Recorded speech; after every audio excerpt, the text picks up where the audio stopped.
चालू करें। दोस्तों, मैं हूं जानिशार और आपको एक कविता सुनाने जा रहा हूं जिसके लेखक सोहन लाल द्विवेदी जी हैं। तो चलिए शुरू करते हैं। ऊंचा खड़ा हिमालय आकाश चूमता है, नीचे पखार पगतल नित सिंधु झूमता है। गंगा पवित्र यमुना नदियां लहर रही हैं, पल पल नई छटाएं पग पग ठहर रही हैं।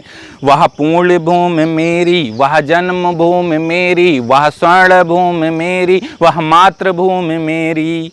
झरने अनेक झरते जिनकी पहाड़ियों में, झरने अनेक झरते जिनकी पहाड़ियों में। चिड़िया चहक रही हों मस्त झाड़ियों में, अमराइयाँ घनी हैं कोयल पुकारती है। बहती मलय पवन है तन मन संवारती है। वह धर्म भूमि मेरी, वह कर्म भूमि मेरी, वह जन्म भूमि मेरी, वह मातृभूमि मेरी। जन्मे जहाँ ते रघुपति, जन्मी जहाँ ति सीता, श्री कृष्ण ने सुनाई बंसी पुनीत गीता। गौतम ने जन्म लेकर जिसका सुयश बढ़ाया, जग को दया दिखाई, जग को दिया दिखाया, जग को दया दिखाई, जग को दिया दिखाया। यह युद्ध भूमि मेरी, वह बुद्ध भूमि मेरी, वह जन्म भूमि मेरी, वह मातृभूमि मेरी, वह मातृभूमि मेरी।